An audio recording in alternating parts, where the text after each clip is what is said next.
everybody, welcome back to the Son of a Blitch podcast. I'm your host, George Blitch. And guys, I just had a wonderful chat with Mark Greene. Mark Greene is a former Navy SEAL. He has just put out the book Unsealed. This book is amazing. I highly suggest everyone go and check it out. We talk a lot about transitions. It's kind of a theme of the book, too, of him getting out of being a Navy SEAL, what's next in his life. And even before that, the transition of being on the trajectory of being a professional football player and then having a shoulder injury that changed that transition of going from having your father there to having your father pass away and what's that's like, and then being a parent and then going through a divorce. This book really takes a deep dive into his personal life, and talks about some of the highs and then really some of the lows and how he was able to get through those and be here today, still surviving after going through some very dark moments. This book is phenomenal. I absolutely love my time with Mark. He is such an amazing man. He's served this country, as a Navy SEAL, but he's also served everyone by writing this book and being vulnerable and really telling his true, authentic story in a way that it can't help but move you and motivate you to become a better person and make sure you're looking out for your own tribe, your own brotherhood, sisterhood, family, looking out for those because, these are some invisible wounds that a lot of people have. And we see the visible ones, right? But those invisible ones, they can be lurking around and they can be devastating. And we need to be able to look out for ourselves and our community, and especially those who have served this great country and that, we owe it to them. We talk a little bit about the 22 suicides a day by veterans, and that may be an underreported number. And we got to do everything we can to look after and continue to help those who have sacrificed all and their families, as he talks about too. So, guys, I think you're going to enjoy this podcast. It was one of my favorite. Again, you guys go check it out. Mark Greene Unsealed. We will be giving away some of these books, so stay tuned for details on that. But without further ado, here is my podcast with Mark Greene. Hey, Mark, how you doing today, man? Doing great, George. How are you doing? Fantastic. Thank you so much for joining me, man. Now, we got a lot to talk about. You have your debut book, Unsealed. This is absolutely one of my favorite books I've read in a long time. And you did such an amazing job with this. And it was wonderful to kind of learn about, your journey and all the things you've gone through in your transitional moments. You have so much to share and teach with others here. And I'm just super appreciative that, we get a chance to chat with this and, have our listeners get a chance to talk and, hear us talk about it. And I kind of feel like the first thing we need to do is kind of bring it back to the beginning. Why don't you tell everyone a little bit about, where you grew up and, maybe kind of we can talk through, your time and the injury that happened playing college football in that first, big transitional moment there. But yeah, if you don't mind, kind of let's start us off at the beginning and, little one-on-one on who you are and where you're from. Okay. Well, first, I want to thank you for having me on. We have a lot of things that tie us together. So doing this podcast is a great opportunity. So I want to start off by saying thank you for doing that. Cheers. So my origin story is I was an Air Force brat. So was born in Anchorage, Alaska, and consider myself a Buckeye from Ohio because the family was anchored in Ohio, and then we would go Clark Air Force Base in the Philippines, and then Okinawa, mainland Japan, and then finally settled back into Ohio in 1984, and stayed there until I joined the Navy in '96. But great relationship with grandparents and extended family, so those relationships are really kind of made me who I am today, just because there were so many men around and, grandfathers of that era. Lots of wisdom, very stoic, and, these are the rules, and it was very rigid, but they were always around. And then I had a great father who was present. So, yeah, those are my origin stories, but I got to really know the older generation because both my grandfathers were around, and they would tell stories, and I was enraptured by them when they would talk, which was a rarity. Right. Yeah, but so that's where it all started. So when I joined the military, my paternal grandfather served in the Army in the Korean War. So with that, and then my father joining the military was always an option. Mhm. Wasn't in the forefront, but it was always kind of like, well, if this doesn't work, then I would love a military career. Yeah. Well, and that's, a lot of people, it's either one way or the other, right? I mean, Hmm. I know my dad grew up, kind of an Air Force brat, and he's like, didn't want to go and have that kind of lifestyle and have a family in that because it's so disjointed and you're moving around. You just never know. It's like you're always kind of off balance in some ways as the kid. And so that was something there. But you had, you talk about too, you had some really strong male role models, and you also had a very strong athletic lineage. I mean, Hmm. your grandfather played in the Negro League as a pitcher. Your dad, very strong athletic stuff. And he was also talking to you. And I mean, you dedicated this book to him. And he was, I think he said that the quote is like, son, make sure you do something a little bit better every day. Hmm. And you kind of took that with your progression in sports too, because that was something that you were excelling at, and you were playing football at a very high level. And kind of just walk us through that, because that was something that it looked like for a while your trajectory might have been into that professional football realm, correct?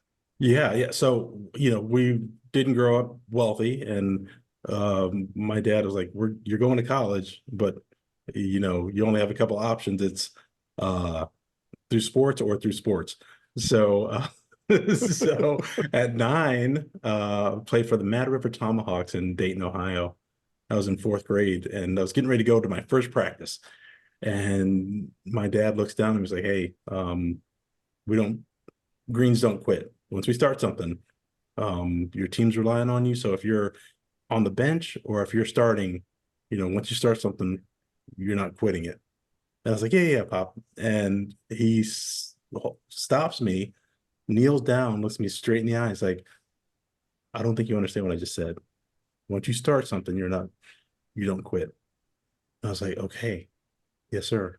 And that was the catalyst for everything that happened in my life afterwards. Yeah. So I was a big kid, big, fast kid. So I progressed pretty well. And then I decided to play quarterback, and I was progressing really well. And then um, went to play at Miami of Ohio and Kent State.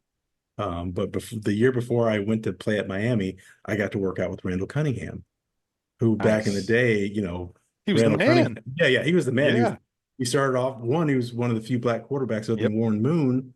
Right. Um, but he was prolific. Who's this guy who's running around all over the place and he can then throw the ball 60 or 70 yards? So I got to work with him, and he just said, "Okay, you have all the raw talent, but you don't know what you're doing." So I stuffed myself in his pocket for the week that I was around him, and he just taught me football, and it really was like, okay, I get it. And then went to Miami of Ohio and had a great coaching staff, and they taught me football for the first time. Yeah. So in high school, the coaching staff is pretty limited a Mhm. lot. So I never actually learned how to play football. And one day they took the red shirts and said, "Okay, um, here's what we're going to do, Mark. You're going to drop back. You're going to put the guy in motion, which is going to freeze the corner. And you're going to do play action, which is going to freeze the linebacker. And then the play's going to open up right over here. And you're going to do a 7-step drop." And I was just like, "Why are you telling me this?" But he said, "And this is the football play." I was like, "Okay." So George, I dropped back, did everything you said. And right where he said it was this big open field where I was where the receiver was going to be, and I was so shocked by it because I just learned football in that moment.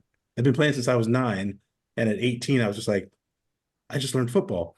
So I got sacked because I froze there because it hit it hit me. I That's got like, it. Swam. Yeah. holy football.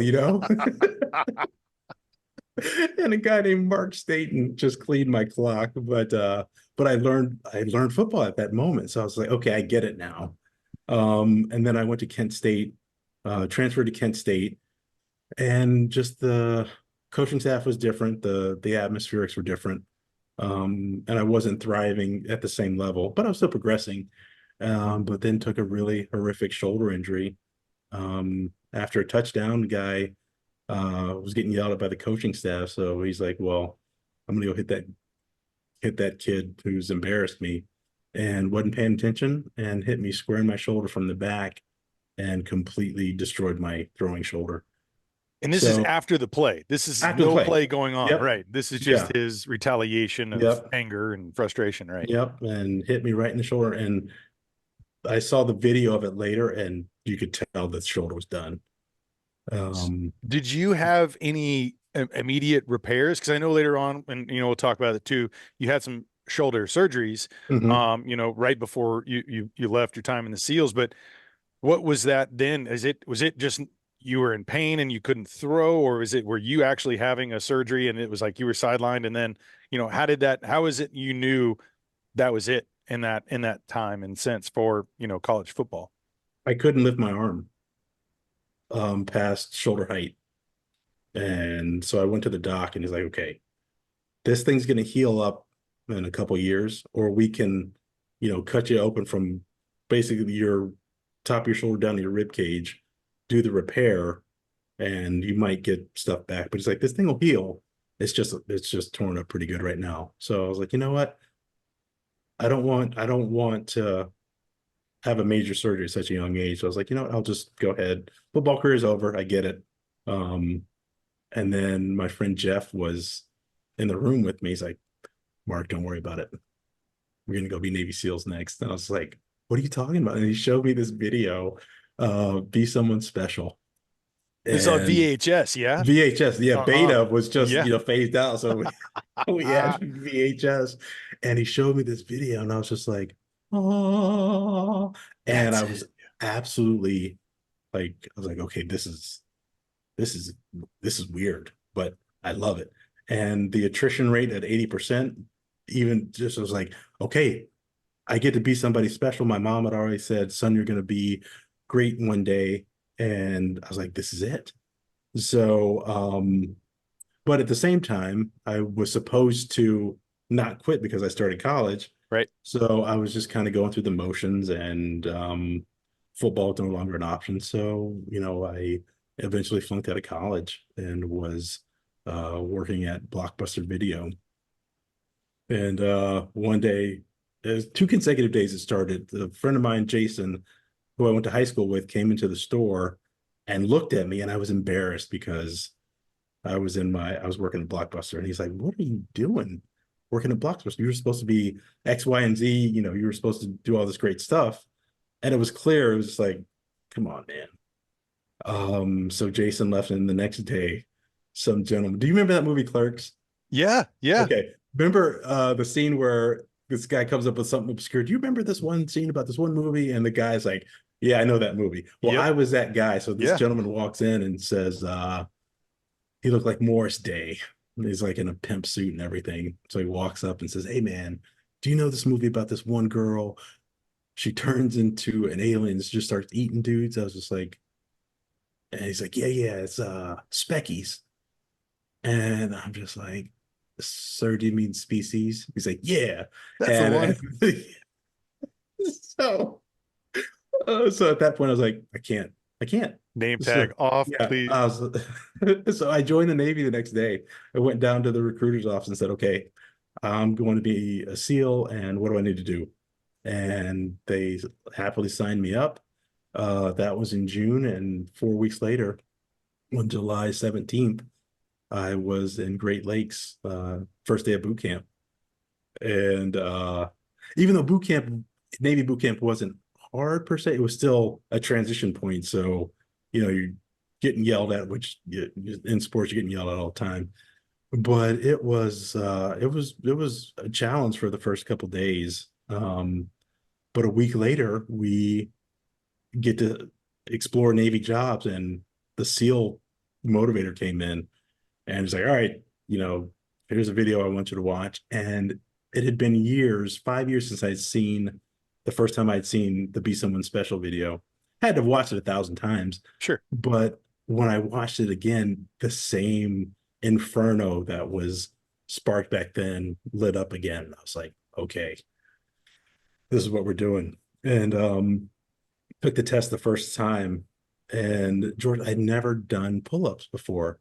I was a big, strong kid. I was like, how hard can pull-ups be? So I did the swim, Push-ups are fine, sit-ups are fine. I jump up on that bar and I get three of the ugliest pull-ups anybody's ever seen.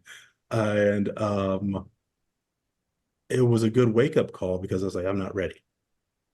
I'm not ready for what I'm here to do.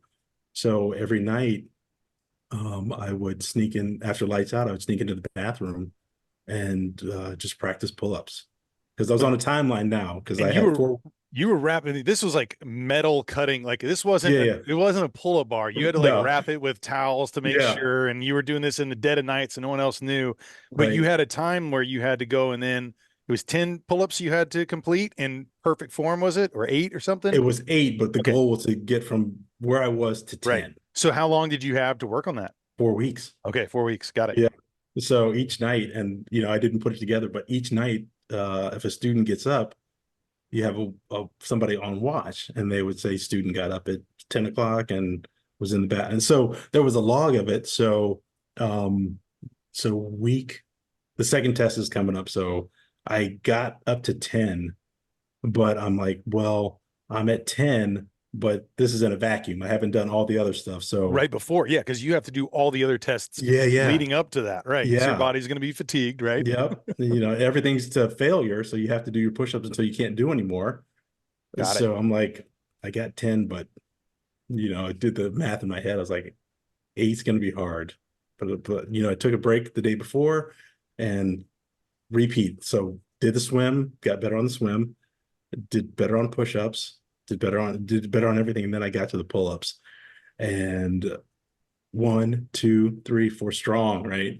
Five, I'm like, this is five's not as pretty, but I still got it. 6, 7, and then it came to 8. And I don't know to this day if I would have gotten 8, but I wasn't going to risk it. So I was 90% there, right? And like my chin, the bars here, and my chin is like 2 inches from getting number 8. And somebody got the instructor's attention. It's like, hey, and the instructor looked over. And in that second, I was like, okay, morals be damned. I'm either gonna maybe get this next one, or if I pull my chin up, I'm definitely gonna get it. So I did the little up and Hmm. pulled myself up. And at that same, as I pulled up, he looked at me and our eyes were like, he's like, I know you just cheated. And I'm like, I know that but I'm never gonna admit it.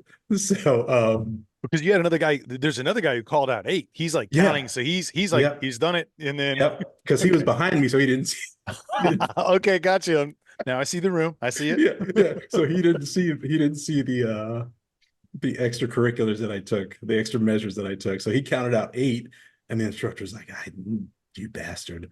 But I was like, who cares? I did 8. He called it. Yep, He called it. So it's I official. actually so I didn't get number 9, but I knew I passed, right? Yep. And he's like, don't get cocky because you still have the run to do. But I was like, I was a runner, Yeah, so yeah. so I smoked the run. And he pulls me over. He's like, hey, Green, look, man, that's the ugliest pull up I've ever seen, and I know what happened. He's like, but your instructors had come in and said, hey, this kid's been going. He sneaks out and he just goes and does pull ups. So like he's been working his balls off Yeah. to get 8 pull ups. And the instructor staff was like, okay, I can respect that. Yeah, that So he's counts like, for a lot. yeah, yeah. So he's like, all right, Green, just go down to A school, work on your pull-ups, and when you get to buds, just work on your pull-ups. I was like, yes, sir. Because you're gonna have to And do that all again in buds, mhm. right? And was it still uh 8 or was it more than? well, I mean, it was still 8. That was the Yeah. minimum, but you have to go. But you have buds for Yeah. So I took the test again in A school, but I'd gotten through that mental block. So the pull-ups were no longer an issue. So the next time I took it, I think I did like 15 pull-ups or something like yeah, that. yeah. It was easy. So then when I got to buds, same thing. But the interesting thing about buds was the second I crossed the quarter deck and I was at buds, that image of my dad when I was at 9 is like, hey, we don't quit stuff around here. So once I got there, quitting wasn't an option. Yeah. So no matter what, so I was like, well, you can't quit now that you're here. And so um got there and I wasn't prepared for what buds was because you're never in seal shape. Right. you're in shape, but what you're getting ready to get into. So I struggled the first couple of weeks. And when I'm struggling, I just ask questions because I need to make it fit in ways that I learn. So I was like, instructor, how do I do more pull-ups or how do I do more push-ups? How do I get better? Like, Greene, please shut up. You're doing fine. And buds is hard and this just sucks, but you're fine. And I didn't believe him. And one day we were doing a conditioning run and it was hot that day. And I had a heat injury and I had to go to the infirmary. So people fake injuries all the time. So Sure. they took a thermometer. So instead of doing under the tongue thermometer, like we're gonna make this guy work for it. So they gave me the other temperature reading, Uh-huh. and I didn't move a muscle. And they're like, "Whoa, this kid's Yeah, okay. he's This not kid's hurt." fighting it. I think he Right, may right. be Yeah, hurting. Yeah. this kid might be hurt. So so they gave me 24 hours off. The instructor staff got in trouble because they didn't give us enough water. And instructor Geck goes like, "All right, Greene, every time I see you, you're gonna be wet inside and out." I was like, he's like, "That means every time I see you, you're gonna empty your canteen and then you're gonna go Hit get the wet." ocean. Yeah. I was like, "All right, that's fair." But Senior Chief Mink kept, he was just one of those guys who was just kind of in the background, always watching. So it's like, "Greene, get over here." And I was like, "Yes, sir." And he looked around and he's like, "Hey, everybody I give this bullfrog to graduates from buds." And he's like, "If you ever tell anybody I gave this to you, I'm going to deny it." So he looks around again. He slips me the bullfrog. He's like, "No, get out of here." And for those who don't know, that's like Bullfrog is a really high-end sunscreen at the time. Mm-hmm. Yeah. So Yeah. yeah. Yeah. So he gave me the bullfrog. And for some reason, that was the last push that I needed. It was like Senior Chief Mink, who was a plank owner at Dev Group. He's like, "You got what it takes. I got faith in you. So you're good." And from then on, I was like, okay, so I know I'm not going to quit. Physically and mentally, I'm good. So now what am I doing? I'm working out on in San Diego with my buddies on the beach. So then it just became, how do I break this thing up into chunks that I can manage, right? Yeah. So a lot of people they take buds in the 6 month entirety, right? They're like, "Oh man, I can't do this for 6 months, or I can't do this for however long." And I was just like, well, wait a second. Every 4 hours, my stomach starts growling. And then soon after that, we break for lunch or break for chow. And it's like, well, I can do anything for 4 hours. And once my stomach starts growling, this stuff's almost over. So then instead of breaking it up into 6 months or a day at a time, it's just 4 hour increments, which I was like, well, I can do anything for 4 hours at a time. So then the, Manageable. it was manageable. Yeah. And Yeah. so then I just had a great time. And you push past all your limits all the time. And the cool thing about buds is um, it's a selection course. So you're not learning a whole lot. It's just, hey, do you have what it takes to earn the right to become a SEAL?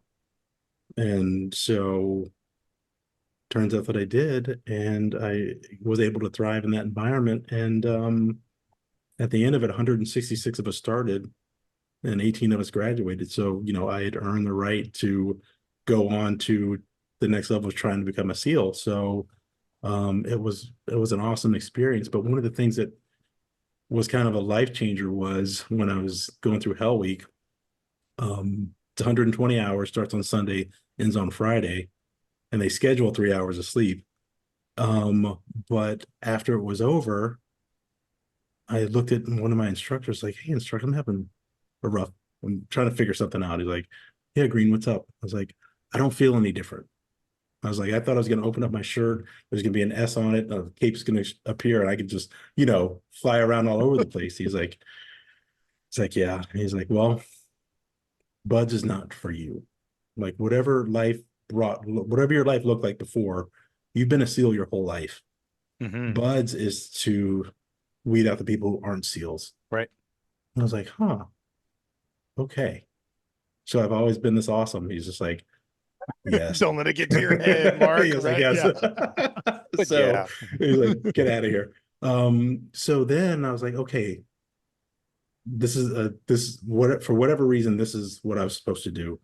And from then on, it's just like these small points in time that were a catalyst for staying motivated and to get to the next step.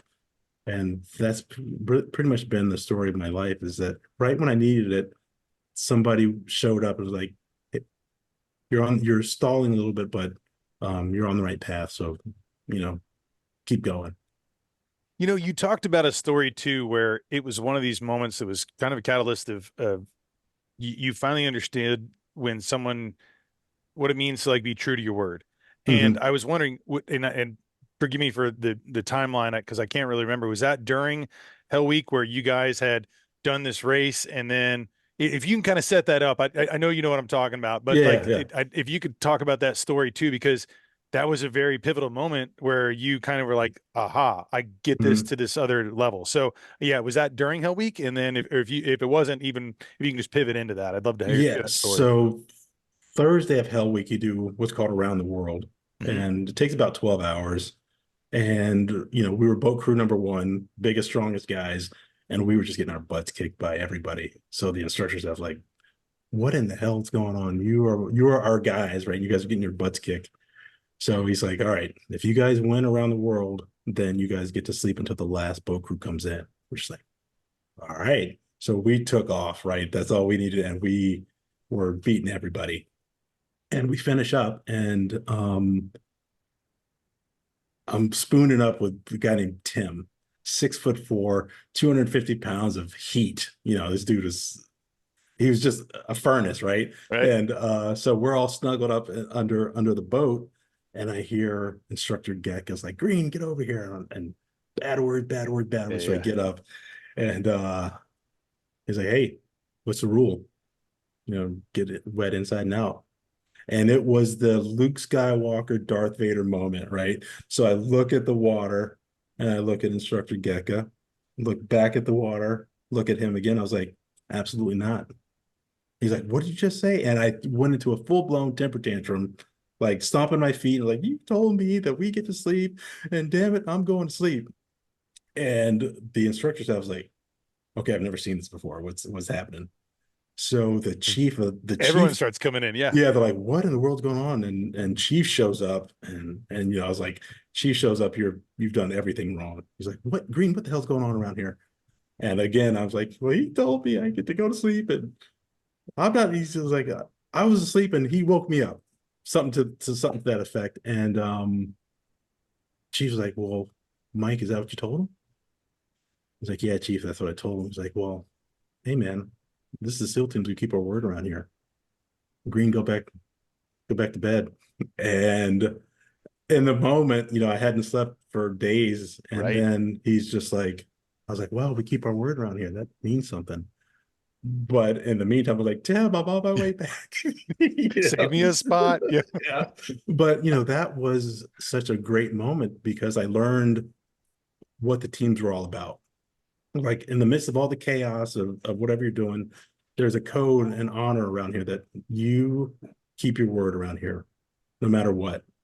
And I was like, okay, I'm in the right place Yeah. because it aligns with my morals and you're going to combat, but you know, you gotta keep your word around here. And that was such a great lesson learned from it went from, hey, you're disobeying what the instructor said, but what's even more important is that he gave you his word and we're at the point of breaking that, and we can't have that happen.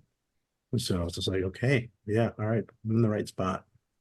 Back to cuddle time. Yeah. Yeah, but hey, Stay more warm. importantly, Get some sleep. much more importantly, was Tim was back there just waiting for me. It was awesome. Best night of sleep I've ever gotten. No, you mentioned that. I can only imagine, especially after not having much. And so you get done with buds, and then you said that there's like that next level before you then become a SEAL. Walk Mhm. me through that. Like, okay, you're out of buds, and then what happens next? So you go to what's called SEAL qualification training. So it's 6 months, but you've earned the right? You've physically and mentally made it through the selection process, and now it's time to learn your actual job. So it's not as physically demanding, as Buds was, but mentally, like, okay, you by the time you get out of here, you have to be able you're going to be able to show up in the platoon and at least know what the heck you're doing. So when that happened, it's real now. So you're working with other SEALs, and they're like, if you don't make the cut, it's because you didn't have the attributes that you needed, and I've refused to work with you. So um, getting through that was a big deal. But so it's 6 months long, and you're really learning about becoming a SEAL, and it was challenging, but it was fun, and you're learning at a really high level, and everything that you learn in Buds, all the attributes you need for Buds, directly translates to what you're learning in SQT, which then translates to what you're going to do in a platoon, which translates to what you're going to do downrange. Right.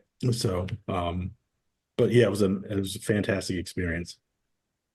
Dude, so then you qualify, you pass, you're officially in, and then what does that look like? Because then there's times you went in and you were taking school, you have a family there. I mean, there's a lot going on and in and around your time too. And then when you were going overseas, so if you wouldn't mind maybe just taking a minute too and kind of setting that up, because I think that it plays a big part too in a different level of transitions later on in your life of what Mhm. you're going on in your family there too.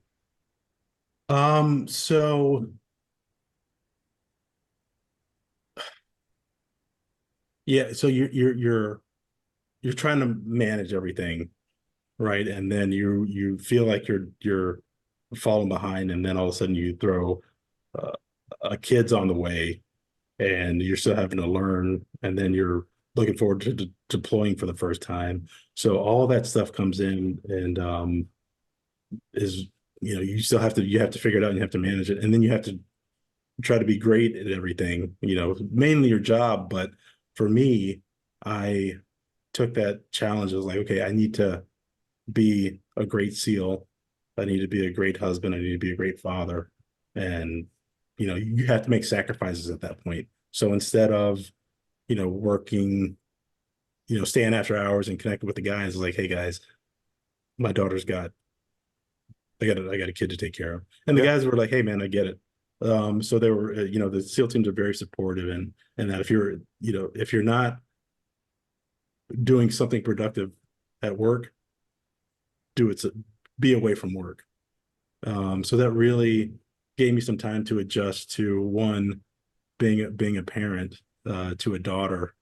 And one of my favorite moments with my daughter was when she was first born. I thought that, say, oh my God, this is going to be this wonderful experience, this beautiful kid, right?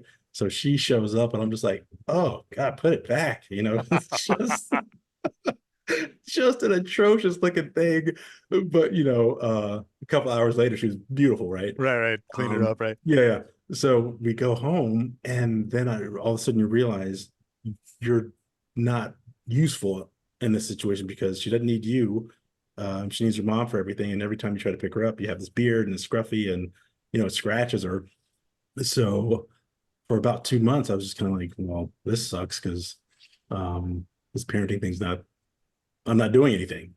Yeah, you And didn't have that then emotional connection. right, right. So one day I walked in the door, and even though she didn't respond every time I'd come in, I'd say, "Hey, Riley," and she'd either wouldn't pay attention, or she'd look at me and was like, "Yeah, whatever."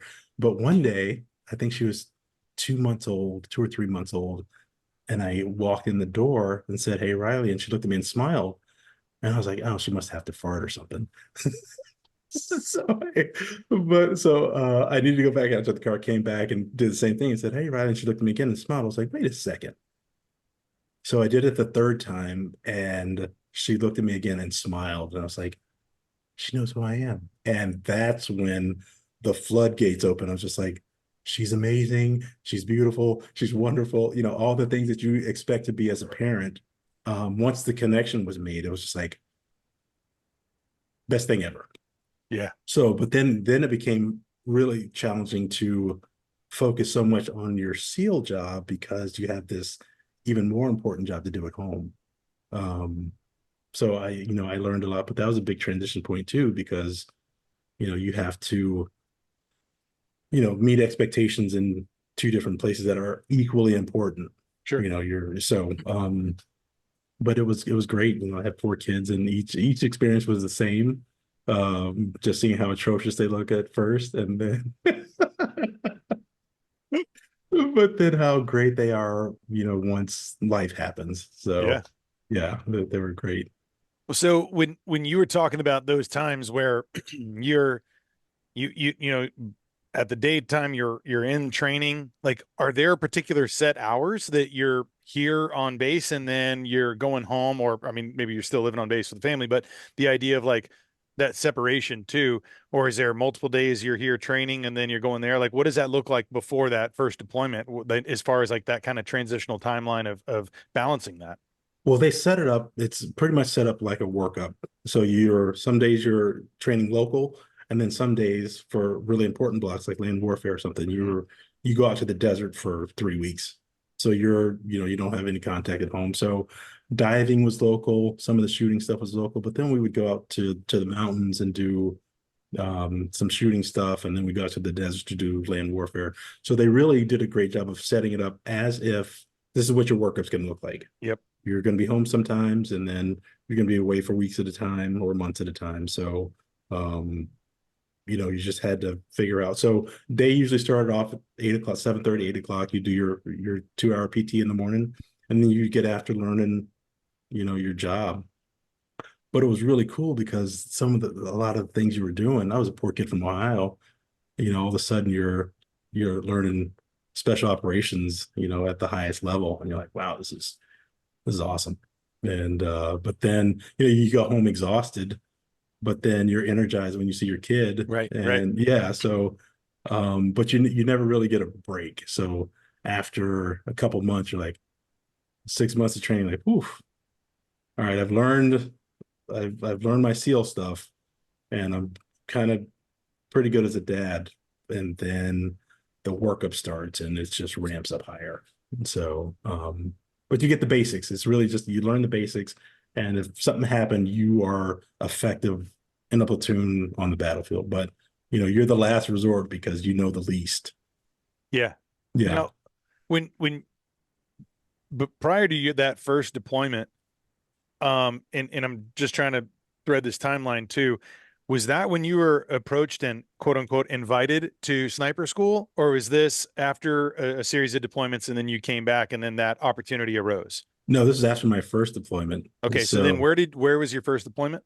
we went to the Pacific. And so Okay. we were you know, in the Pacific theater, they still have Vietnam era, Hmm. World War II era stuff that they have to cover in that region to make sure that the peace is kept.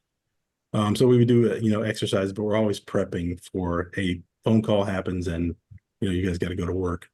So that was a learning experience. Unfortunately, there weren't a whole lot of opportunities to fight back then. So we did the the mission that was available, and I came home and was going through my gear, and I was like, okay, professional development, you go to pro dev. They give you about 6 months to go to schools and learn another skill set and just to reconnect with your family because you've been away for 6 months. Sure. So I'm walking on the grinder, minding my own business, happy as I could be. And I hear some voice say, "Hey, what are you doing?" And me, I was like, "Hey, I just got back from deployment, just hanging out." He's like, "Go pack your stuff. You're going to sniper school." I was like sniper school, like Marine Corps or SEAL sniper school. And he's like, "Pack your stuff. We have one body, and you're it." And sniper school starts today, and it's a 10-week course. So then I have to say, "Hey, got some bad news at the home front." Like, I'm going to sniper school Can for only imagine how that went it for you. wasn't pretty. Oh my goodness. Which is Yeah. the life that you signed up Yeah. for as Yeah. a I wife, signed but up it for it. still doesn't make it easy. Right, right. Right. Right. So sniper school was awful. It's a 10-week stress course and it sucks. But, the sniper job is unique. Yeah. You do everything as a team, you 16 man, you're rolling deep in the 16-man platoon. Then all of a sudden you're like, hey, it's great you have this skill set of being, direct action guy. But now we're going to have to train you to go, you and your sniper buddy are going to have to go in deep behind enemy lines, do some observations, and most likely do some shooting. but the shooting part is probably the last thing, the last resort, you know. So it's a 10-week stress course. And like I said, it sucks. But you really learn the skill set. The art of sniping is completely different skill set.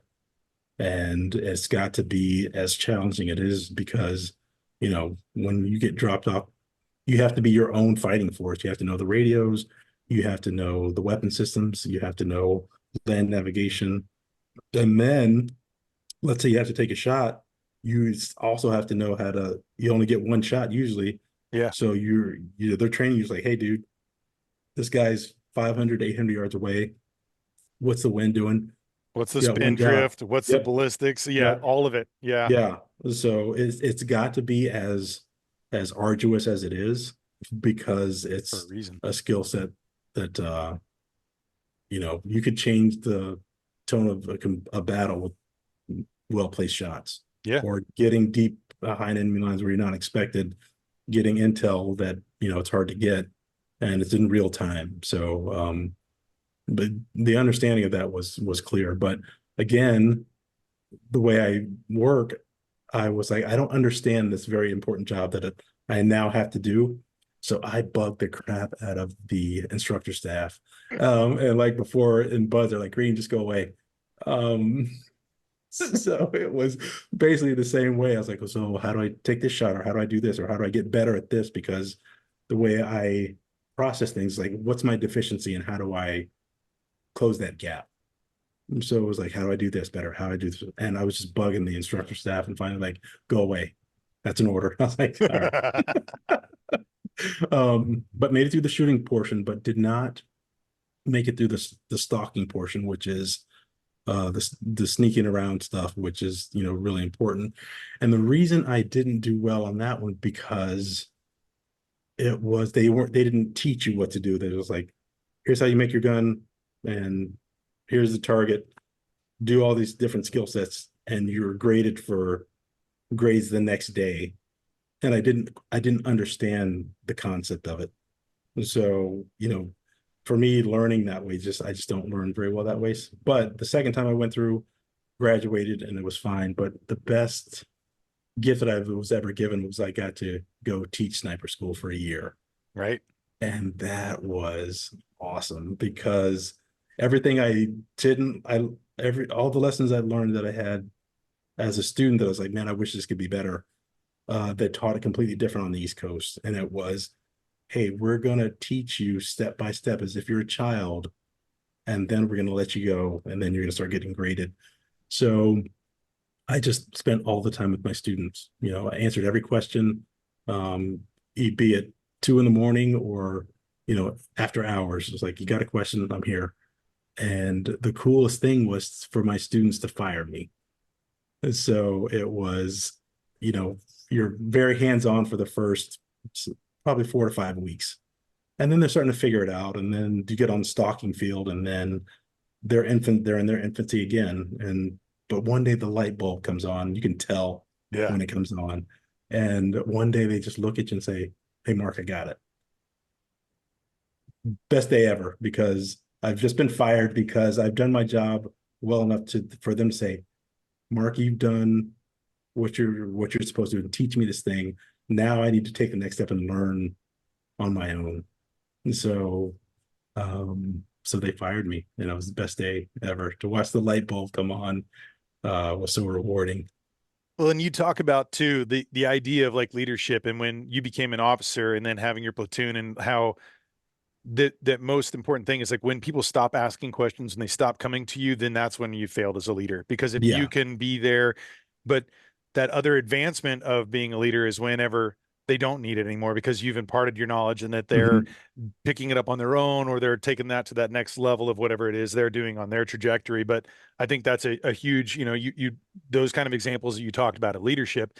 And I want to go back into your idea of like when, or your what you talk about in the book of when you were trying to then apply to become an officer, there was some roadblocks in your way that were by the people you would think would be there to support you and wanting to see you move forward. Hmm. And that was a very there were some big challenges, and you kind of you figured out a way to work around that. And if just to kind of lay it out there too, at first you had someone had graded you on part of the scoring system, Hmm. and the guy who was reviewing it had said, I didn't put this grade, I put a 10. Why is it saying an Yeah. 8? So someone had gone in and changed your grading criteria in order to try to prevent you from making that next step. Is that correct? Yeah. Yeah. And it was a black chief.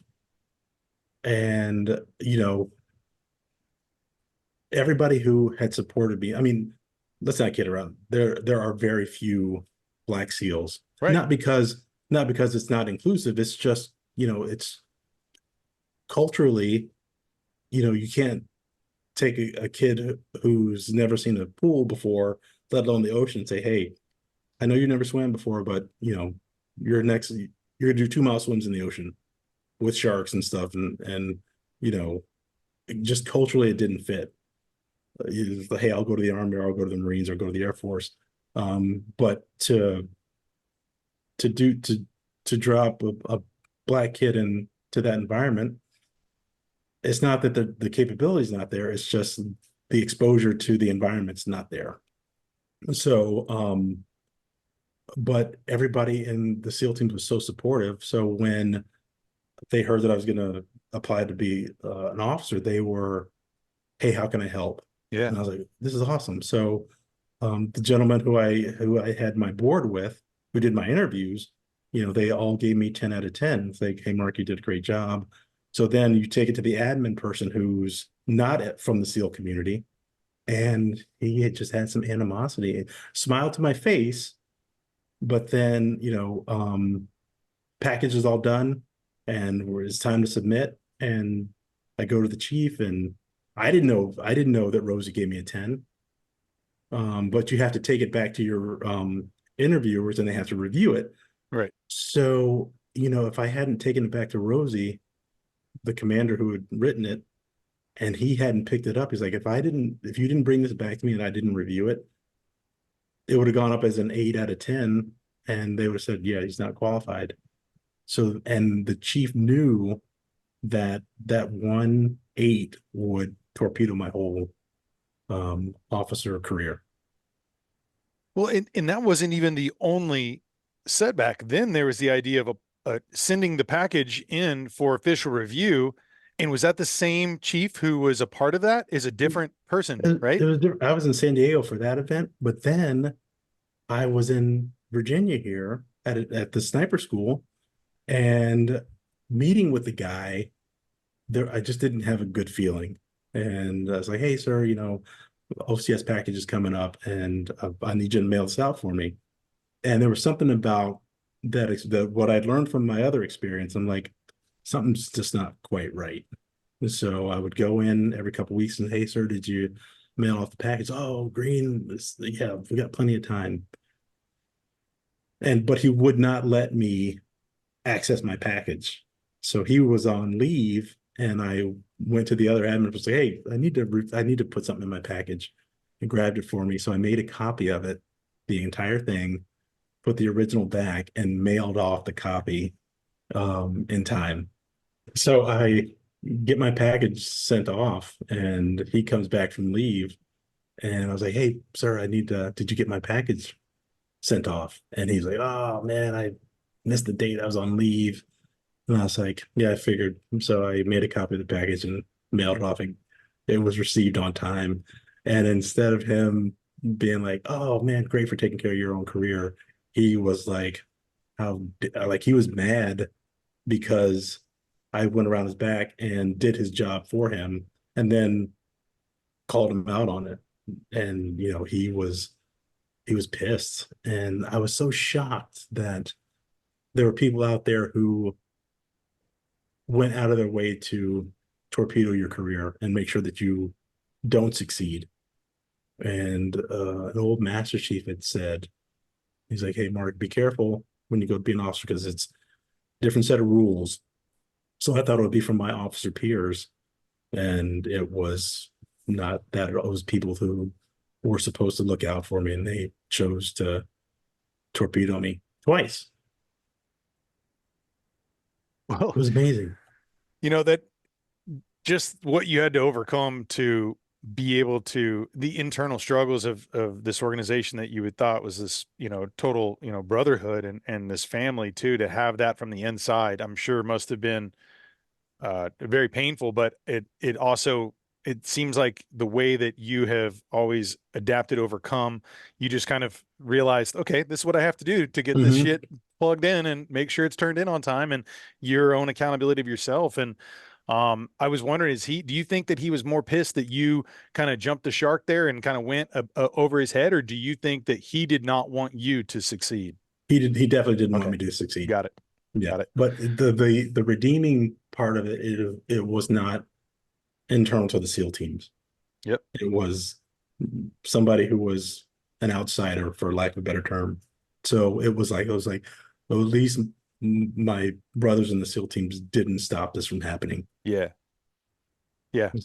Well, and there was a couple times in your book that you talk about where there's almost a stop of your life. There's like two crazy, I mean, near death experiences when, I mean, they're nuts. And I'd love for you to maybe just touch on those two, because they were monumental, and I don't know if there was a lot of men who could have survived what you survived, not just once, but twice. So Yeah. if you can maybe talk about the helicopter trip and what happened with that first one, and what, kind of, if you can maybe set that up. I don't want to spend too long on it because I want people to dive in, but I think they're just fascinating stories, if you don't mind. Yeah, so it was our first platoon, and we were doing visit board search and seizure, VBSS, and you can do it from the water, from a boat, or you can do it from a helicopter. And we were doing it from the helicopter, and you know everything was going at 100 miles an hour in my head because it was all new. And gentleman walks in, he's like, "Hey, I'm the pilot of HS2. I'm the best pilot in the squadron. I'm going to take care of you guys." So I'm like, okay. I mean, Oh, we got the best. Yeah. I got Maverick in the helicopter. So, um, so we do a crawl, walk, run, which would mean, hey, we meet the pilots, we do a walkthrough, and then we do it for real. But it's like during the daytime, and like it was Lake Pacifica that day. So during the daytime, we did the first run. I mean, everything was picture perfect. So I was like, okay, that was awesome. The pilots as advertised, and let's do this at night. So we get all our gear ready for the night, but then the sea state starts to turn up. And we were right on the verge of, for safety reasons, we weren't going to be able to do it. But we were just inside the threshold, so we loaded up and took off, right? And I could see why the pilot was nervous on the platform, because you have to put 8 dudes on basically an 8 by 10 space, because there are cranes going everywhere and the ship's doing like this, and you have to maintain station and the ship's moving. So I get it. It was a tough Yeah. platform And to all at night. all at night. Right. And so the pilots come in, the first 8 guys go down, and I'm looking at the pilot, and he's like white knuckled on this thing, literally, and so we get on station, and 6 guys go down the rope, and the air crewman says, "All right, so we have 2 more."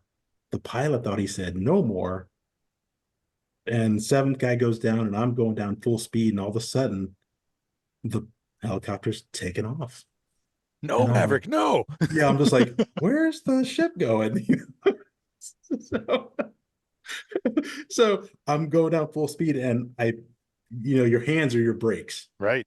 So I get down to I may have 6 inches of rope left, right? So I'm trying to climb up so I can do they taught us how to stand on a rope when we were buds. So I was trying to do my rope stand, and I look up, and I don't know if a gust of wind hit the helicopter or what happened, but this big whip in the line's coming down, and I'm looking at it. I'm just like, oh, this is bad. And I I knew I know couldn't what's hang about to on. happen. Yeah. Yeah. So snaps me off, and I had to fall at least 100 feet with all my gear on. And the first thing I thought was, why am I all wet? Because it just didn't compute. It's like I'm supposed to be on the deck of a ship. Now I'm not only on the deck of a ship, I'm in the middle of the ocean. And what's The going on? ship's way over there, right? Yeah, yeah. So they don't realize I'm gone for Yeah, a because few he had minutes. started to fly off like Yeah, as yeah, he if no was, one was yeah, there. So yeah. he's going away. So now Mhm. you're way off from where you should be. Yeah. So the ship's going one way, the current's going the other way, and I'm just like, okay. So I pop my life vest, but it's only rated for a guy who's 160 pounds And with you're like all my 225 at this time, right? well, that's just what I weigh, but then with all body armor and all the other Sure. stuff, I'm like 250. Yeah. And I start to sink.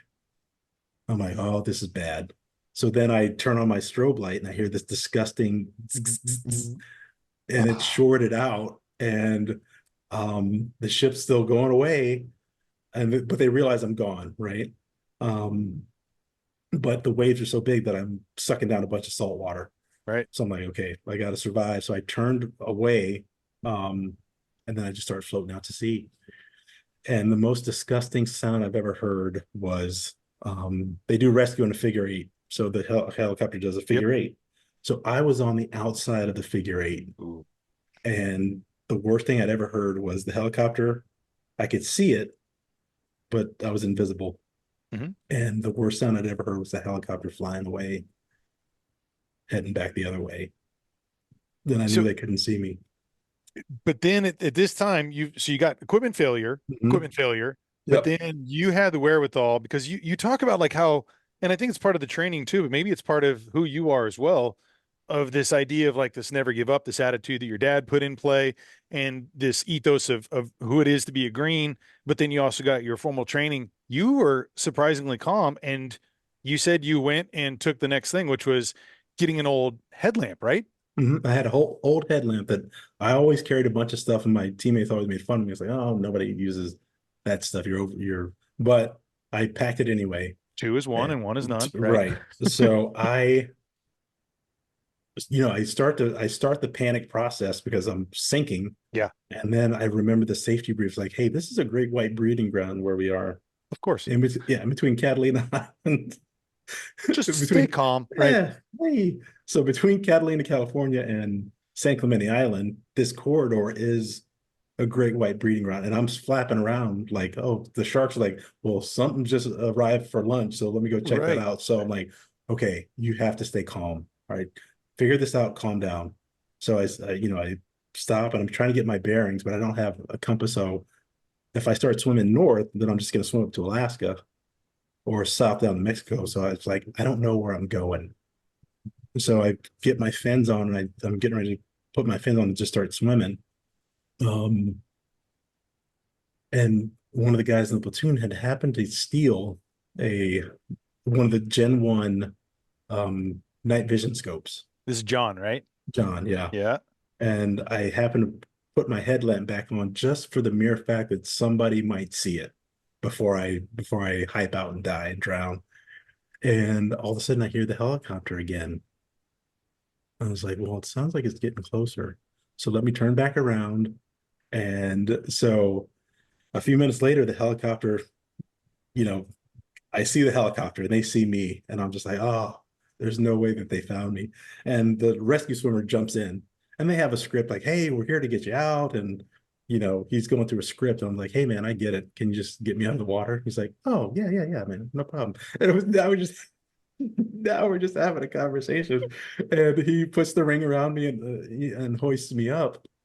But I had been out there for like 45 minutes, and I was hypothermic, and Yeah. yeah. I mean, I only had maybe 30 minutes left before I would have passed out from. Yeah. I would have succumbed to hypothermia, and so they take me back to the carrier, right? Because it's a medical emergency, and they stop all air operations, right? Which is a big deal for a carrier. And I had a George Costanza moment. So they had to cut off all my they had to cut off all my gear, and the entire flight deck is looking right at this guy who's getting wheeled off. And I remember thinking, I was like, it's cold out. It's This is cold not out. It's this is not how it not normally represent. is. Full exposure.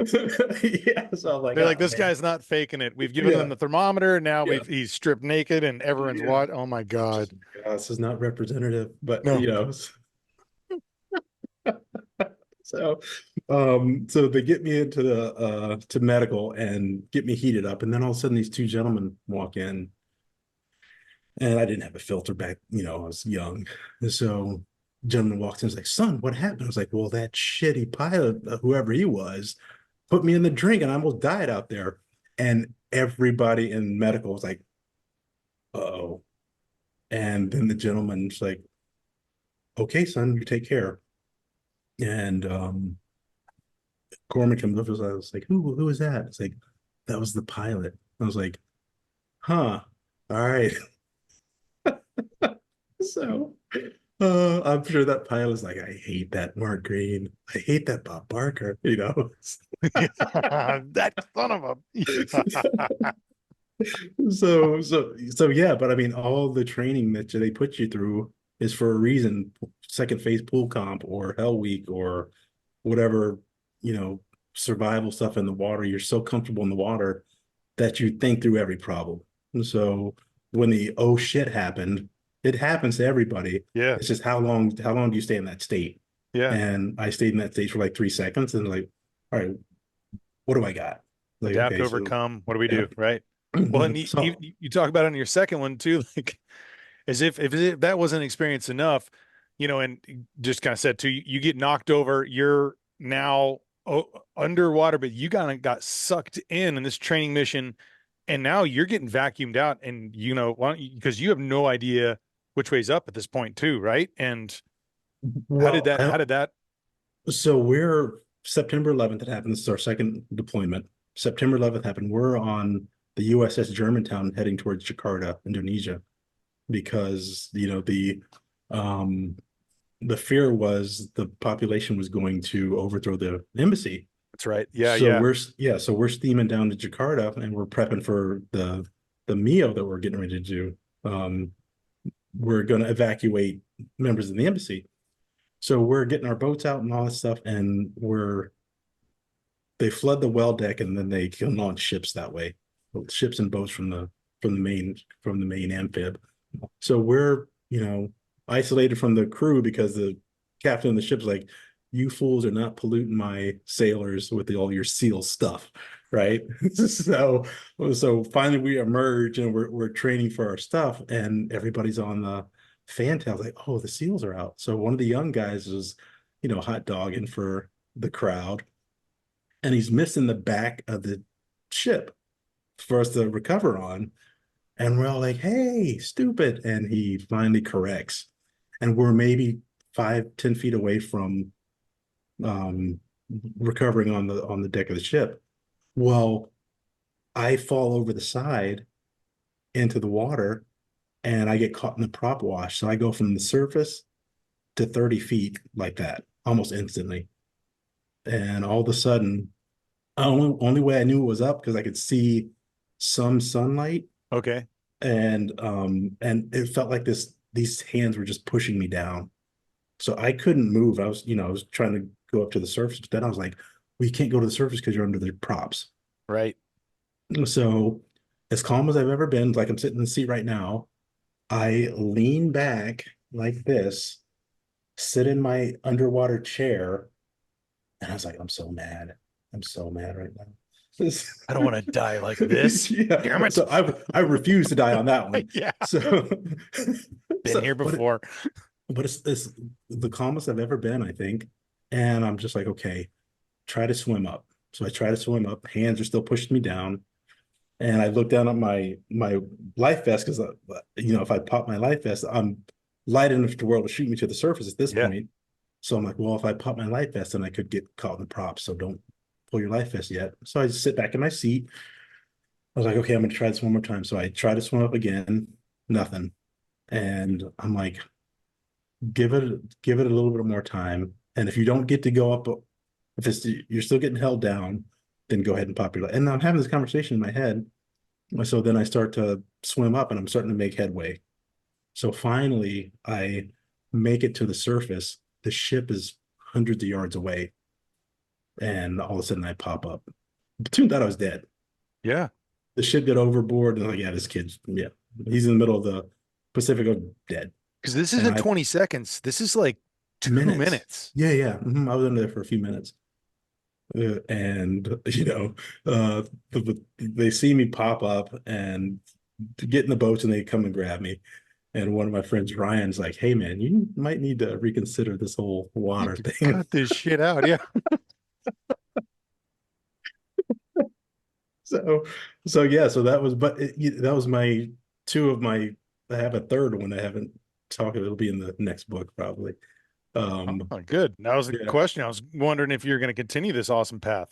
yeah. I had three. I should have had my strikeout at three, but I survived the third one. Um, but it I reverted back to my training again, and it was like, hey, stay calm, everything's fine, work your way through the problem, and there's going to be a solution to this. So just don't panic, and we'll figure this out. And that was my mentality going through the whole thing. The second time, the first time I had the panic, like the oh shit happened, Yeah. but this time I didn't. I was just like, it was, damn it, they're gonna make so much fun of me after the end of this.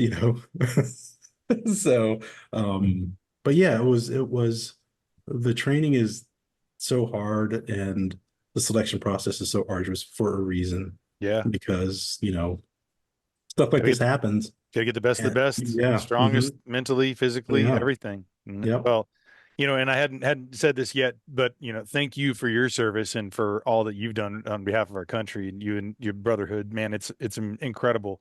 Um, I was kind of thinking about, when you mentioned that there's a third one, I feel like, there's maybe even a 2.5 there in a sense, because whenever you left and you retired, you had your 20-year retirement, right? And Hmm. so it's a forced out at 20? Is that how that works? Or because you mentioned the 20-year and then but I was kind of curious about like what is that, what does retirement look like? Is there I'm unfamiliar. So how does that work in that sense? So under normal conditions, 20 years is when you can retire. Yep. So the 20-year mark hit, and it's like, okay, I'm 44 years old. Um, am I'm going to be more marketable at 44 than 54, and then, promotion, I didn't get promoted. So I was just like, well, it's time to go. So, um, at 20 years, I retired, and it was so much more challenging and harder than I thought, because, um, there's prestige in being a SEAL, and Yeah. you're doing some of the hardest jobs, and you're at such a high level. And even though there's so much complaining, and it's like, oh, this sucks, you really do. You can't do it for that long without loving it. Yeah. You And embrace the suck and yeah, you're into, yeah, yeah, yeah, and it becomes who you are. And sure. I didn't realize it had intertwined itself into the fiber of my being to the level it did. So on Friday, I was Mark, the Navy SEAL, and then Saturday, I was just Mark. The only thing I was shooting at that point were emails, Yeah.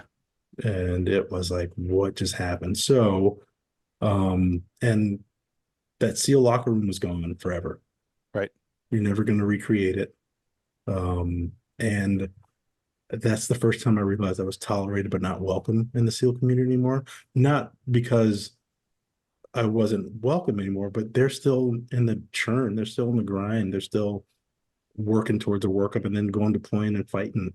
So when I Yeah. They're would see them, focusing on a different set of group and people. Right. yeah, Right. Right. yeah, it was like, hey, thanks for your service, and you're always going to be part of this brotherhood, but we got to go, and you can't come along anymore. So I was just like, wow. But no shade or no animosity. That's just, the military is designed to thrive and accomplish its mission without you being there. They're recruiting and training your replacement all the time. Yeah. So it wasn't something I took personal. It's like, oh, the Navy screwed me. It was just like, this is reality. So I had to figure out really quickly that, hey, man, you got to figure this out. Like you figured everything else out. And just opportunity after opportunity popped up. And the best opportunity I've had, I think to this date, went to a fundraiser in New York City and met this amazing gentleman, two gentlemen, Bill and Kent, and we were going to the venue, and initially I was going to be like, I'm tired, I just don't want to go. But something was like, you need to go to this thing. So we got to the venue, and I was talking to this gentleman. I was the first SEAL he'd ever talked to, so he was like, "Oh my God, your story's amazing." And I was just like, "Well, not really. I mean, everybody here, all the other SEALs have equally cool stories." But he's like, "You have to meet Bill." And I was like, "Okay." And Bill showed up, and we hit it off instantly. And he's like, "So, Mark, you're been a SEAL for 20 years. You got your MBA. What are you going to do next?" And I was like, "I have no idea." He's like, "Well, how do you feel about that?" I was like, "Bill, I'm terrified." And the look on his face was like, "Wait a second. You have all you're 6'2", good-looking young man, very articulate. You have this great background and you are terrified." I was like, "Yeah." I was like, "Bill, I don't even know what I'm good at." And he was like, "Absolutely not." He gave me his card and said, "Okay, here's my card. I want to bring you out to LA. I want you to work with my staff and we're going to figure this out for you." And there was a twinge of anger because I was like, "Well, why would you do that?" You know, or I was defensive. I was like, "Why would Yeah, defensive. Yeah, yeah. I'm a complete stranger. Why'd you help me to this degree?" And he's like, "This is what we do." And he's like, "Take the card and hopefully I'll hear from you soon." So blew it off. And I was like, it's the old guy. And then there were no prospects. I was applying for the FBI and that was taking forever. No real prospects of Virginia Beach. And I happened to move a piece of clothing and there was his card. And I was like, Hmm. "I'm gonna give this old guy a call." So I gave him a call and said, "Hey, Bill, I'm gonna go ahead and take you up on your offer." He's like, "Great." It's like, you're gonna get a couple emails and when can you come out? I was like, "I can come out tomorrow." He's like, "Well, I can't get you out here tomorrow, but we're gonna get you out here next." So next week came out. So I went out to LA and met him again. It was the same, but I was defensive. I was like, something's gonna happen. Like he's gonna roofie me. I'm gonna wake up in a bathtub with one kidney missing. I was like, "You bastard! I knew it."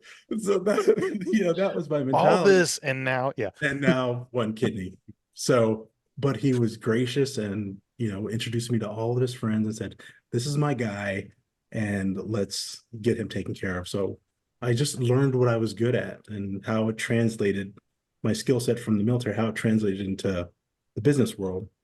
And by Wednesday, he pulls me aside. It's like, "Mark, you have a great resume." And by this time, we had really connected. I was like, "Well, it's about damn time you read the thing. I've been out here for 3 days." He's like, well, I like to observe the person and Yeah. then look at their resume and see if they match. And then if they don't match, here are the corrections." Like, "But you pretty much captured it." He's like, "But I would be doing you a huge disservice if I brought you into my company and sat you behind a computer all day." He's like, "But Yeah. Like real estate stuff, which is, yeah." yeah, yeah, yeah, yeah. Yeah, I was like, but if you want a job, you're part of the family now. You have a job if you want it. Hmm. But just so you know, if what I do is not going to be the job for you. I was like, "Okay, well, I appreciate that." He's like, "I'm going to USC. Do you want to come?" I was like, "USC, USC?" He's like, "Yeah." And so we hop in the car the next day and go to USC. And it was graduation week, which was, chaotic and awesome. So I take two steps out of the car and said, "Oh my God, Bill, this would be such a great place to work." He didn't say another word. I didn't say another word. We do the campus tour and I leave the next day. 2 weeks later, he called and said, "Hey, Mark, everything we talked about 2 weeks ago, forget it. I got you 4 interviews at USC."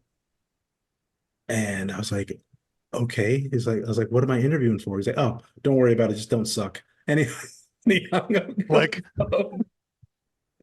So I get a suit and I get a USC colored tie and I show up smart. at the interview, right? And still not knowing what I'm interviewing for. Yeah. So I'm meet with Al and the 4 interviews that I had, and I was just telling stories because I was like, one, I'm not moving to LA. I mean, LA is weird, and You got your family, other families in coast. Virginia. Yeah. Yeah. So I'm just going out here to practice interviewing, and for my real job that I'm going to take.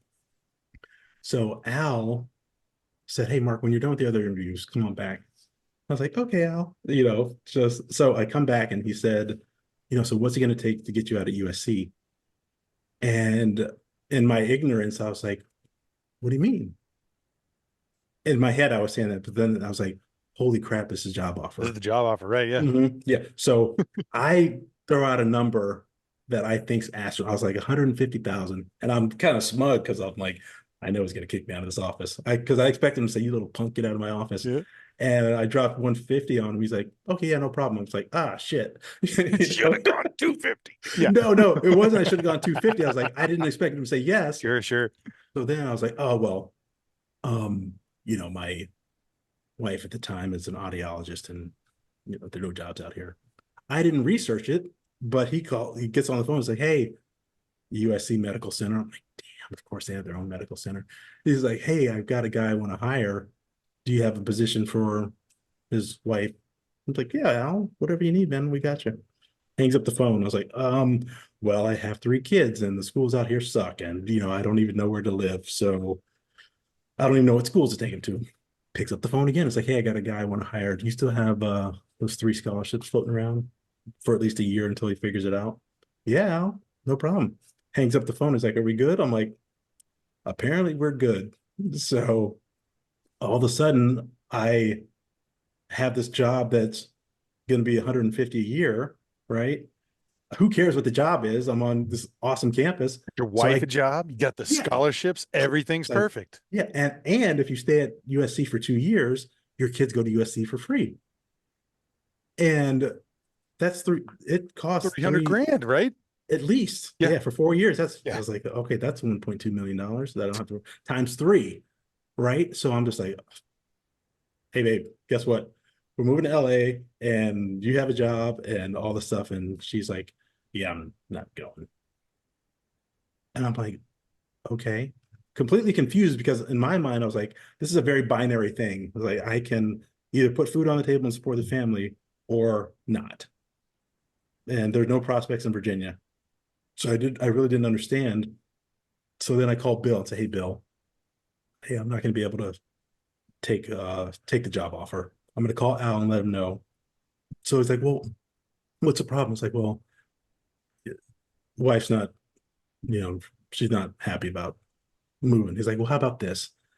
How about have her find any house in LA that she likes in Malibu, on the beach, wherever she wants to live. I'll give you a low interest loan. You stay out here for 5 years, the house is yours. So I'm like, you're not going to believe what just happened. And again, she said, no, I'm going to stay here. I was like, okay, I have to take this opportunity. I don't know what's going to come out of it, but something great's going to happen. And I want you to come with me, but if you're choosing to not go, I have to take the job. And I've negotiated that I get to come back every couple of weeks for Yeah, you're a doing like couple a of weeks. 2 week on, 2 week Yep. off, right? Yep. Yep. Um, so then I start the job, and then the invisible injuries start to show up from the traumatic brain injuries and PTS and just wear and tear. Like it all starts to manifest and I couldn't learn new stuff anymore. My ability to learn new stuff was blocked. But I didn't realize it in the teams because you're doing the same thing. You have the basic skill at a high level. So when you learn something new, it's like it's just a modification of what you already know. You're not learning anything new anymore. But looking back on it, I had started to struggle with learning new stuff after my tour in Afghanistan. Mm-hmm. Like I took a job as an operations officer and I just could not figure it out.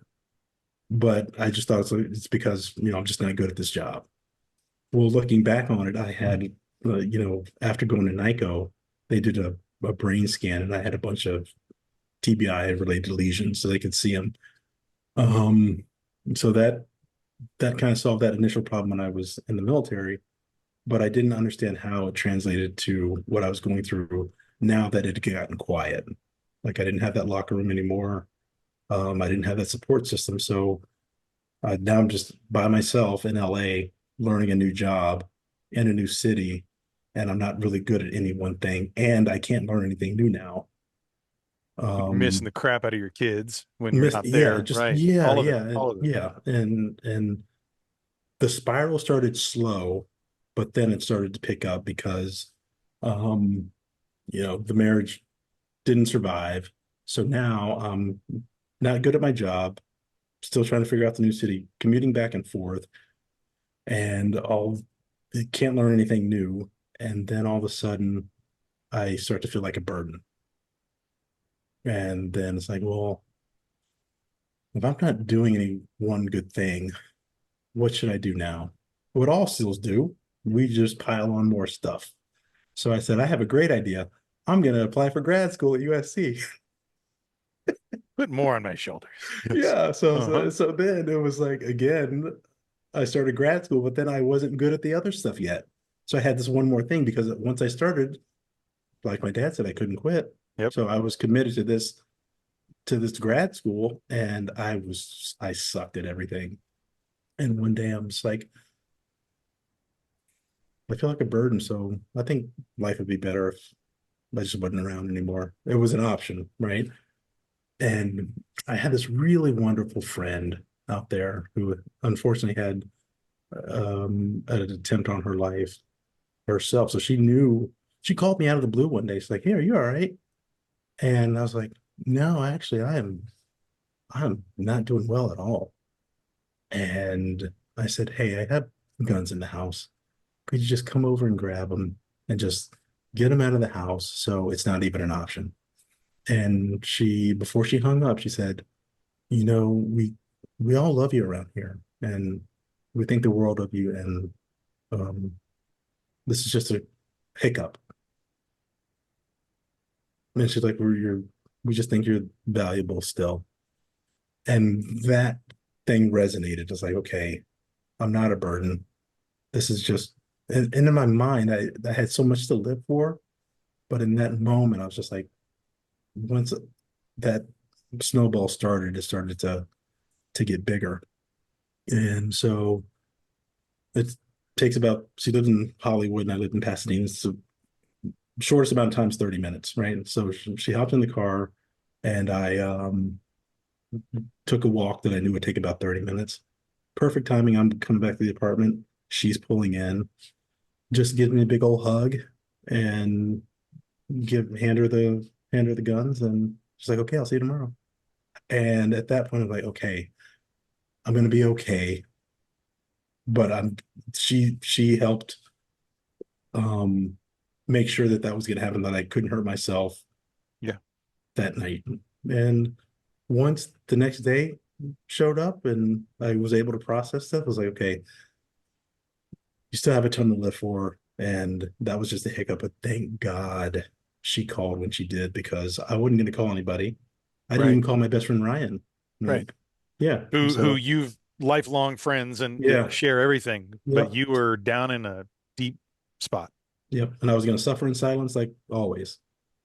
And just that one phone call to a person who was in my network. And I just had this really great community out at USC. Yeah, you found a And tribe again. yeah, yeah, and it was a great tribe. It's a little bit of a cult, and we all kind of Is we that what the know it C is. stands for? Yeah. Yeah, yeah, Southern cult. So, but it's just this energy that the campus and the students have, and if you're a part of the university, it's just this thing we all accept. And so I had my tribe again. I had my mission again. I had figured out that I was still valuable, but still, I still wasn't making. I knew there was still something going on. So I got in this really bad bicycle accident. And, I'd been going to this therapist for probably 6 months. Hmm. And I was playing defense against her because I didn't really want to get better at that point. Yeah. And whenever she said, "Hey, how are you feeling about this?" And first I was like, "What are feelings? Feelings are dumb." And she's like, "Because you had in buds and the SEAL community in combat, you You literally have to swallow it down. Yeah. turn it off, you compartmentalize it, Yep. or Yep. it's not relevant." Right. So I was like, "Oh, I don't even know what that means." And I'm going to stop paying you here shortly. So I got in this bike accident, tore up the right side of my hip. And like that was on, I think, on a Wednesday. And I was scheduled to fly home to see my kids on a Friday, like clockwork. And the pain was so bad that I didn't sleep on the plane because, I couldn't get comfortable because I had this Right. wound. And then the next day, it was my daughter's birthday, and I made a promise to her, like, hey, we're going to go to Great Wolf Lodge and then we're going to go to Busch Gardens. So I don't care how this leg feels, we're following through, right? And they're like, Dad, you look like shit. You don't have to go on these roller coasters with us. Like, well, how about we pick one that won't hurt the leg? So we picked one that was you're dangling. And I was like, okay, I'll be safe on this one. Oh, no, no, no. That thing, every turn seemed to Oh, hit that injury. And I mean, I was in so much pain, I was on the brink of tears. But I was like, all right, just pain, you're gonna be fine. But I knew that, okay, I can either focus on the physical pain or the emotional stuff that I didn't quite even understand. But it was the stuff from combat or losing my father or losing my best friend in the teams. yeah, Mike, right? Yeah, you Yeah, talked just all about, those right? Sure. things. They were still sitting in there, not having been resolved. But I was, I could hold the dam back. So I was like, I can either concentrate and focus on this physical pain or this stuff over here. And the physical pain was tangible, so I put all my effort into not like succumbing to the pain. And then I found a small corner in Busch Gardens and basically just collapsed in a heap. And just finally 20 years of tears just came up. And it was awful. Like I was in fetal position and my body was shaking. I was like, what in the world? But just all that life stuff the divorce and the move and not, and all the stuff just was finally like, hey man, we got to deal with this at some point. And and so that's what I did. And at that point I was just like, okay, I don't have the tools I need to beat this thing, this series of things. And that was just the catalyst to start getting better. And we went back to Amy, the therapist, and she's like, okay, we went through the whole talking through things. Just like, so where do you just reacted to what we just talked about? Where do you feel that? And I was just like, I feel it right here. For the first time in decades, my body wasn't buzzing like it normally was. And when she said, I was like, oh, I I feel something like my chest is getting tight. She's like, okay, let's get you better. And from then it was just the snowball effect again. It's like, well, now that you reached out to help, she's like, okay, here's some resources. Let's get you better. And I just researched everything. And there was so much support out there that I got the help I needed. And, I'm still here today. And I was able to, you know, have a great 4 years out there, managed the divorce and figured out how to be a good parent again. I made some mistakes, but I figured it out, and my kids were impossibly patient with me as we all navigated this new me being a single parent and making mistakes because I'd never done it on my own. I didn't have my own routines for anything. It was just, hey, this is what your mother does, and this is what we do as a family. So now I had to rediscover that on my own, and my kids were, and they were so great and so supportive. And then, I finally got a job back in Virginia. I work at Dominion Energy right now, and now I'm a best-selling author, which is weird. Right. Yeah. When, And at what point in this journey did you decide I'm going to write this book? Because I know that there was some impetus from some friends and colleagues of you to kind of like, hey, you've got a hell of a story. Let's put this out. But you were kind of there was a resistance, I guess, at a point. But then that resistance broke, just like sometimes it does. So what was that like in that kind of going from this idea of people telling you should do this and then okay, I'm going to put pen to paper and start this process. well, he kind of forced my hand because because he said, Mark, you have great story. And they're, pillars of the community who have incredible stories. I was like, Mark Owen's got a great story. Jocko's got a great story. So many people have great stories. Hmm? And it was like, and it was kind of taboo for team guys to write books. So I was like, yeah, I'll pass. And a mutual friend of ours saw me do a speaking event out at USC. And here I was, 50 years old, talking to 18 or 22-year olds. And they're like, they hung on every word. Everybody's phone was down. And they were just like, okay, what's next? What's the next part of your story? So, so finally, Bobby was like, okay, I've had enough of you. Here's I'm funding your book, and we've picked out 4 ghostwriters, interview them, pick one, and you have till the summer. And this was in December. And I was like, well, you're not the boss of me. The 12-year-old Mark showed up who was throwing my temper tantrum during Hell Week. I was like, Right, right. and so I'm like, well, he's actually funding the book, so he is kind of the boss. So so I interviewed Shelby, and she and I just really clicked, and I was like, okay, well, let's do this book thing. And I wasn't quite sure where I was going to go with the book. And I got the stat of the 22 veterans a day that were taking their own lives. And I was just like, because of their transitioning at some point, and the transition was so traumatizing, or they were out of their depth to such a degree that they said, you know what, the best option right now is for me to not be a burden. And I knew what that was like. Yeah. I I've knew been there. exactly what that was like. Yeah. So I was just like, well, how about we focus on transitions and how challenging they can be? And that's when I just started telling the stories. And what I would do is I would dictate into an AI program, and then I would email to myself and to Shelby, and then she would take it from caveman to legible, and then we would just kind of work on the stories together. And she added a lot of what I call texture to it, Mhm. and because in college I was an academic writer, so it was these are the facts and A, B, C, and D, and here's the answer. So she's like, well, you're talking at your audience, and we need to talk to your audience. Yeah. And I was like, well, that doesn't make any sense to me. So um, we would go through the stories, and I couldn't put it together what she meant. And then one day I did, and with the help of my editor as well. And that's when I wrote the first story of the book in New York City. And I submitted it to Shelby and the editor, and they're like, every chapter, write every chapter like this. So once I figured out what right looked like, Yeah, yeah.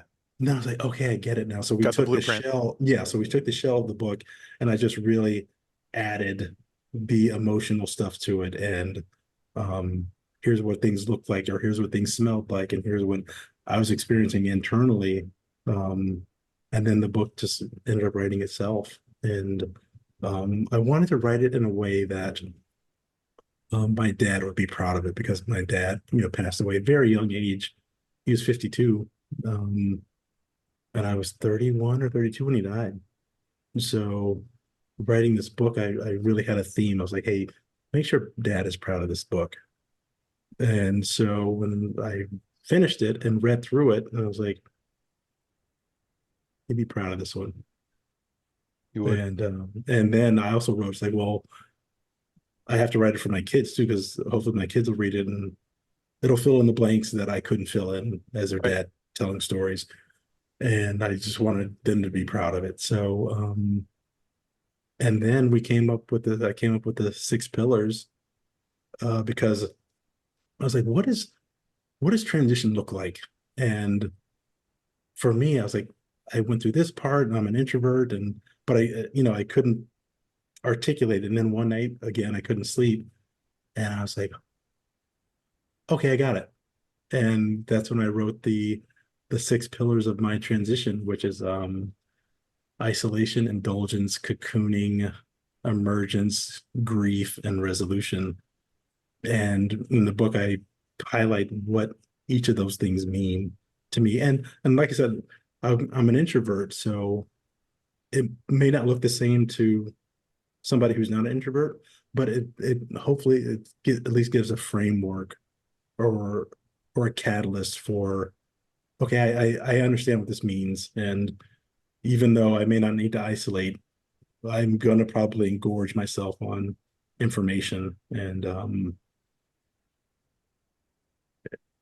that's what I did. And when I put them all together, I was like, okay, this makes sense to me, and I really, really hope it translates to the audience. And you haven't read the book, you know, we haven't talked about this, but how does that those six pillars translate? Because they work for me, but I'm like, would they work for George, or would they work for anybody who's read the book? So, I'm just so curious as to your take on it. Yeah, man. I mean, I feel like it's such everyone's story is completely unique, right? And Mhm. but and I can't even begin for a second to even pretend that I know what it's like to have been gone through your shoes, and your experiences. And but what you talk about are the things that help someone to be able to go from broken, confused, down spiral, darkness to working on that transition of healing. Because it's not just it's never just something immediate, right? Like there's a lot of therapy, there's a lot of things that there that grief, that cocooning stage, that isolation that you get into, but then being able to emerge from that, finding out what it is that gets you through. I think that those are, those kind of pillars are important, and you can kind of adapt and look at that over as an overlay on anybody's life. And any times that, maybe something has gone wrong or someone's lost, a significant person, in their life, like you talk about your father or Mike, you talk about your cousin, there's different situations where you go through these stages. But I love the idea of this journey of you being able to then identify those, because a lot of that talk was like you going through all these difficult processing moments until it was just too much to take, and you're at a theme park in a corner, like, and you're like, okay, like, but there's other times in the book, and I know we can't get into everything, but you have this kind of epiphany of like, I need help, and you go and you ask for it. And it's something that, you know, you being open to Bill when you're in New York and having this conversation. Yeah, I don't know what's next. I'm scared as hell. I'm not sure the next stage is. In most people's minds, you are operating at the very highest level. You're a Navy SEAL. And most people, if somebody asks you, "Hey, are you okay?" and you're like, "Yeah," okay, yeah, yeah, he's a SEAL, he's fine. But a lot of people lie about how they're really doing, and a lot of Mhm. people have that darkness that they go to, and they don't admit it, and it's very hard to talk about it. It's very hard to be vulnerable and let yourself, yeah, I'm fucked up right now, I'm going Mhm. through a real tough spot, I'm feeling maybe suicidal. I mean, it's this book, I feel like, lets people know that even at the highest level of achievement, of strength, of mental fortitude, there are times that people can fall, and that you need to rely on your tribe, your community, the safety nets of your family and your friends.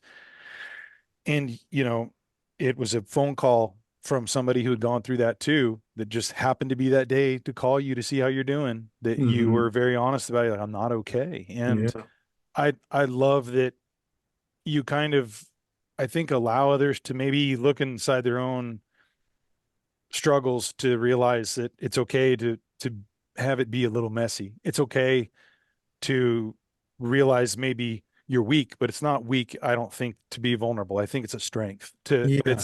but it's hard to get through that tipping point to that.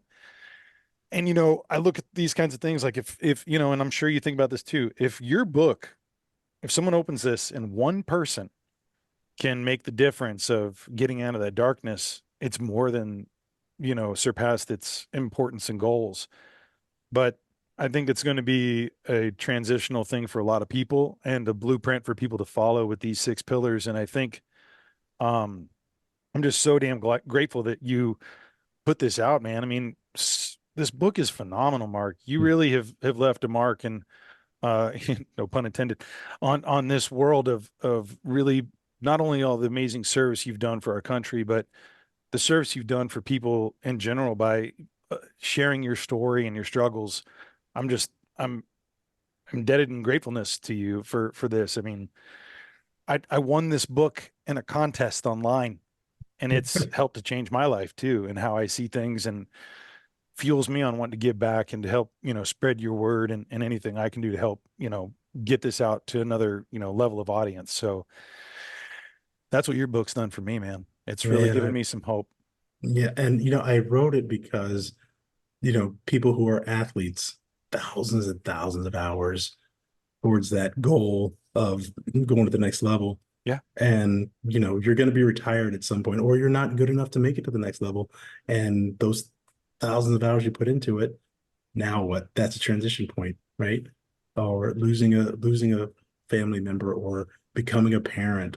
Um, there's so many transition points, and each story in the book is really a different transition point, and not all of them are struggles.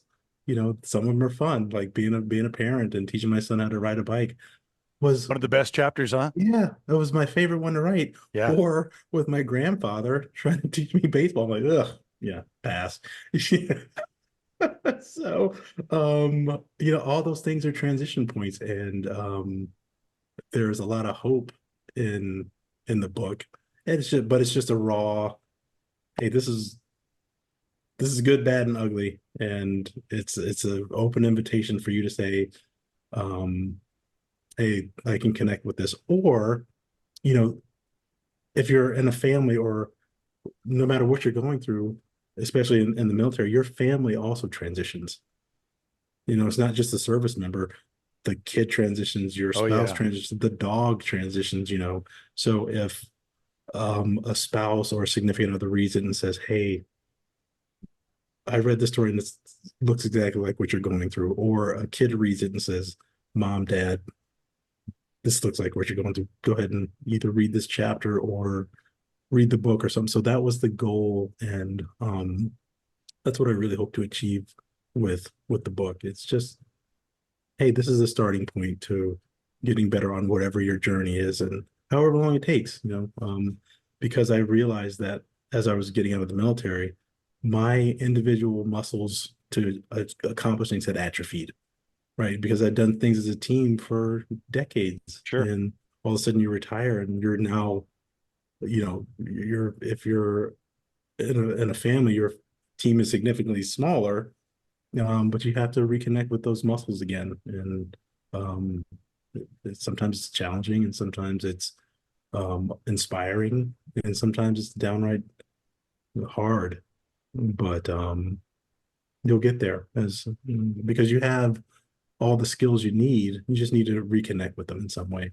And hopefully, this book, along with some great podcasts or spirituality or whatever you're into, is one of the things in your toolkit that really helps you um, make that transition as smooth as possible. Wow, man. Um, Mark, I'm almost speechless here just thinking about this and getting emotional about it all, man. This is an amazing book, man, and I'm just so glad that you have come through what you've come through with, and that you decided, or maybe were forced to put this into words and to share with all of us. That kind of brings me around to kind of a last question I have before we can kind of talk about maybe where people can, get the book and follow your journey here. And we talked a lot about your time, your work, your family, and I'd like to ask my guests about this idea of legacy, and how do you view your own legacy in a professional and a personal level?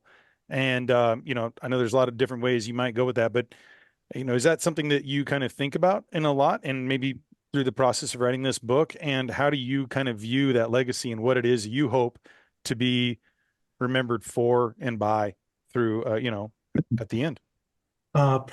Professionally, I want my teammates to read this and say, um, he was a good SEAL, and he was a good teammate. And I can connect with a couple teammates have read it, and they said that it's like I'm talking. They're in a room having a conversation when they read the book, and being a good SEAL, um, and getting the support of your peers in that way is really, really valuable, because we're thousands of guys. Your platoon is down to those 16, and if somebody reads it and it's like, yeah, him as a teammate, as an operator, and as a man, um, in these situations, or as leadership, or whatever it is, they they're able to connect with that and say, hey, he was a good SEAL.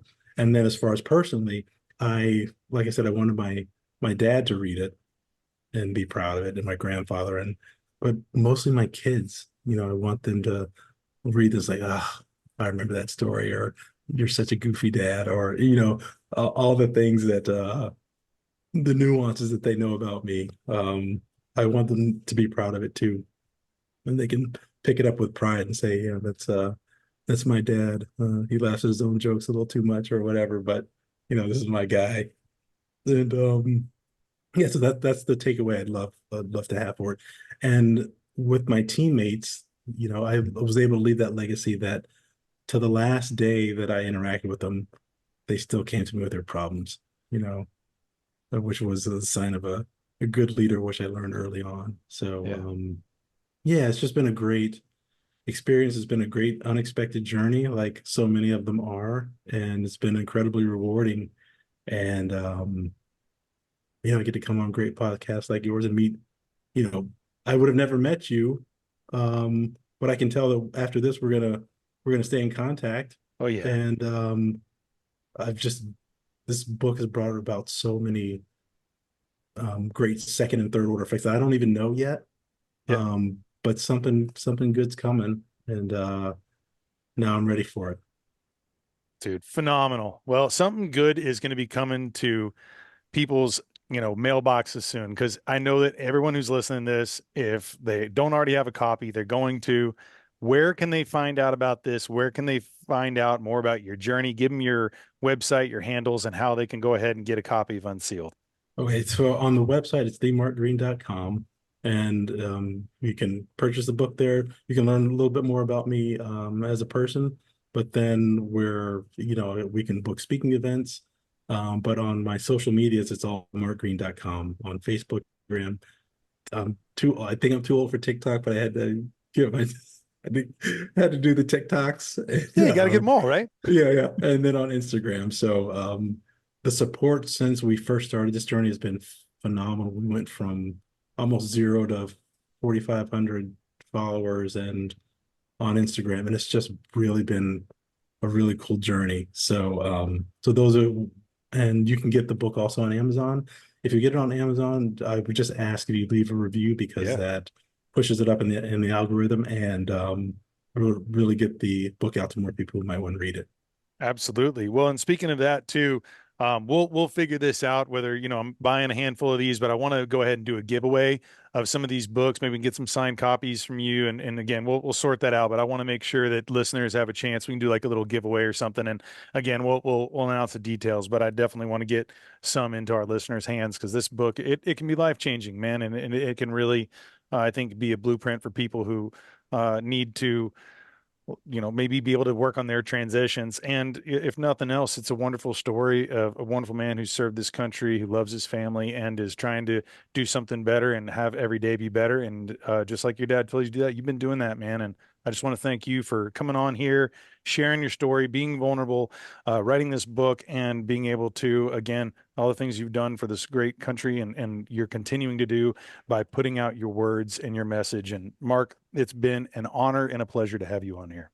George, it's been great to be on the show, and I'm so grateful and thankful that you won the contest, and dude, we've been able to connect. And thanks so much for having me on the show. And hopefully we'll do a second one, but I'll be in the Houston area a lot, so I have to meet you in person. So, I've got a however, homemade meal waiting for you, sir. Come on over, meet the family, and have a meal, and we will definitely get together soon. all right. Well, thanks so much for having me on, and we'll talk soon. Yeah. All right. Indeed. Thank you, sir.